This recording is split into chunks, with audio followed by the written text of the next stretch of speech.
মাশরাফি সাকিব যতটা পলিটিক্যাল, যতটুকু পলিটিক্স করেছে তার থেকে বড় সময় ধরে বাংলাদেশের ক্রিকেটে আসলে কন্ট্রিবিউট করেছে।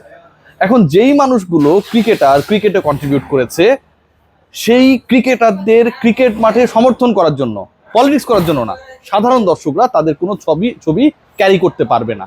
চট্টগ্রামে ওই ঘটনা ঘটেছে। আজকে সেই প্রশ্ন করার ফলে একটা জট খুলেছে। এটা প্রত্যেকটা সিরিজে এই জিনিসটা হয়, মানে বিং এ ক্রিকেট ফ্যান বা cricket journalist, nothing related to the politics.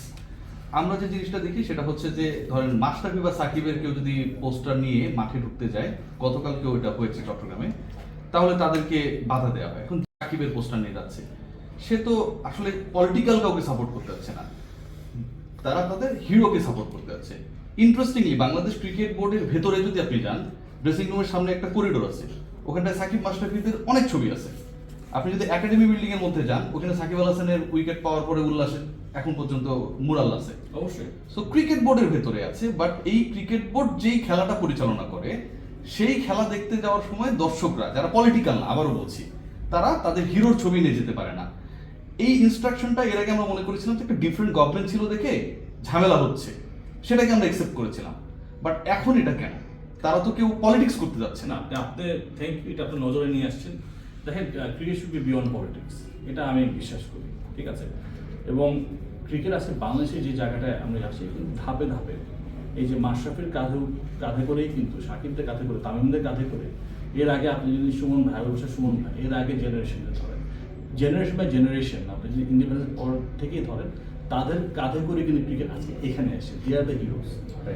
Shakib এবং মাশরাফির পলিটিক্যাল আইডেন্টিটি কি, এটা is completely separate issue. Cricket should be beyond politics. কাজে আমি ব্যক্তিগত মনে করি, যারা যে প্লেয়ারটাকে পছন্দ করে, যে প্লেয়ার ফ্যান তারা, সেই প্লেয়ারদেরকে তাদের ছবি নিয়ে ঢুকতেই পারে। এই ক্ষেত্রে আমার মনে হয় না কোনো রকম বাধা থাকা উচিত, ঠিক আছে? Because their contribution to cricket in Bangladesh, এটা কিন্তু আপনি আর ইটস আনপ্যারাল। মানে as the part of the board ভাইয়া, and as the part of our prime politics, এই জিনিসটা কি মানে মানে থাকে না, আপনি বলেন ক্রিকেট একটা ব্র্যান্ড, তো ওই ব্র্যান্ডের পার্ট তো ডেফিনেটলি সাকিব মাশরাফিরও একটা সময় ছিল, এখনো আছে। জি। তো এটাও কিন্তু একটা হচ্ছে আপনার ডিফেম ক্রিয়েট করে বাংলাদেশ ক্রিকেট বোর্ডে, যে এটা মনে হয় আসলে মানে পলিটিক্যাল কোনো একটা অর্গানাইজেশন। সো যেহেতু এখনো আরো ফিউচার কিছু ম্যাচেস রয়েছে, চট্টগ্রামে দুটো রয়েছে, ঢাকায় রয়েছে, এই ব্যাপারটা বাংলাদেশ ক্রিকেট বোর্ড বা নিউ কমিটি এটাকে অ্যাড্রেস করবে কিনা? হ্যাঁ, অবশ্যই অ্যাড্রেস করা উচিত। আপনার ক্রিকেটের ফ্যান হতেই পারে, এবং এইটা আপনার ফিল এক্সপ্রেস করার রাইট আছে। দেখেন, মত প্রকাশের স্বাধীনতা থাকতে হবে। মানে আমি একটু ক্রিকেটের বাইরে যদি যাই, যে আমরা যদি 5ই আগস্ট দেখি, 5ই আগস্ট হওয়ার মূল কারণটা কী ছিল? বাংলাদেশের মানুষ তার মতটা প্রকাশ করতে পারত, ঠিক আছে? এই বোর্ড নিয়ে তো অনেক ক্রিটিসিজম হচ্ছে, সবাই যে ভালো বলছে তা ক্রিটিসিজম হচ্ছে, বাট এটা তো হওয়াটাই স্বাভাবিক, রাইট? সো মত প্রকাশ স্বাধীনতা সকলে থাকতো, এবং specially cricket, it's a sports. সেখানে আপনি আপনার একজনের ফ্যান হতেই পারেন, এবং আপনি এটা ফিল এক্সপ্রেস করতে পারতে হবে অবশ্যই। যেমন তামিমের ফ্যান আছে বাংলাদেশে, সাকিবের ফ্যান আছে বাংলাদেশে, রিয়াদ ভাইয়ের ফ্যান আছে বাংলাদেশে, মুশফিকুর রহমানের ফ্যান আছে বাংলাদেশে। অ্যান্ড দে আর এক একজন আমাদের ক্রিকেটের পিলার। আপনি যদি দেখেন, মানে তাদের হাত ধরে ক্রিকেট আজকে এখানে এসেছে। কাজে হ্যাঁ, যদি এরকম কিছু হয়ে থাকে দুঃখজনক, এবং অবশ্যই এটা নজরে আনার জন্য আপনাকে ধন্যবাদ।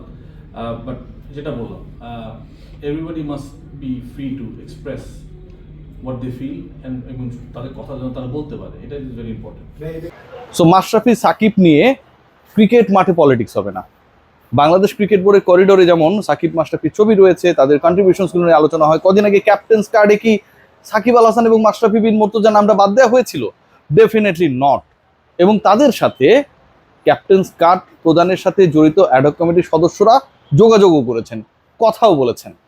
ইন্টারেস্টিং পার্ট সেটা হচ্ছে বাংলাদেশ ক্রিকেট বোর্ডের কর্মকর্তা এই মুহূর্তে বড় দায়িত্বে রয়েছেন, অ্যাডহক কমিটির মেম্বার ইসরাফিল খসরু আরেকটা জিনিস খুব ক্লিয়ার করেছেন। বাংলাদেশ ক্রিকেট বোর্ডের দায়িত্বে যারা আছে, তাদের দায়িত্ব হচ্ছে ক্রিকেটারদের সার্ভিস দেয়া। ক্রিকেটাররা এসে বলবে যে আমি এই সমস্যায় ভুগছি, এটা সমাধান করেন, সেটা না। বরং বাংলাদেশ ক্রিকেট বোর্ডের কর্মকর্তারা ক্রিকেটারদের কাছে গিয়ে তাদের সমস্যা শুনে সেটা সমাধানের ব্যবস্থা করবেন। উল্টো না, বোর্ড কর্তারা যেন চাইলেই ক্রিকেটারদের সমালোচনা করতে না পারেন, এবং এটা যেন স্টপ করা হয়।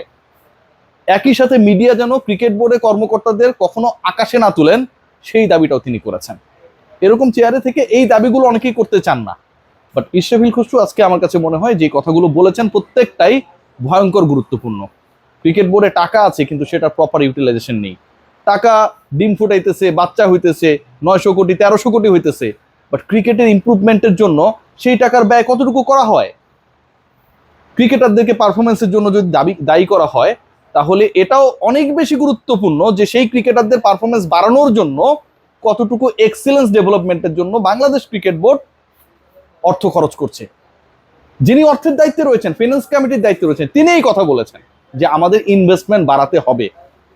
মোদ্দা কথা, সাকিব মাশরাফি কেন্দ্রিক পলিটিক্যাল মাঠে হবে, মাগুরাতে হবে, নড়াইলে হবে, কিন্তু ক্রিকেট খেলা যেখানটায় হয় সেই মাঠের চৌহদ্দির মধ্যে সেটা হবে না। দর্শক যারা ফ্যান, যারা পলিটিক্যালি না, ক্রিকেটীয় দৃষ্টিকোণ থেকে সাকিব মাশরাফিকে ভালোবাসেন, তারা মাঠে যাবেন, প্ল্যাকার্ড নিয়েও সমর্থন দিবেন, ডেফিনেটলি নন পলিটিক্যালি আপনার প্রিয় ক্রিকেটারকে। সবাই ভালো থাকবেন।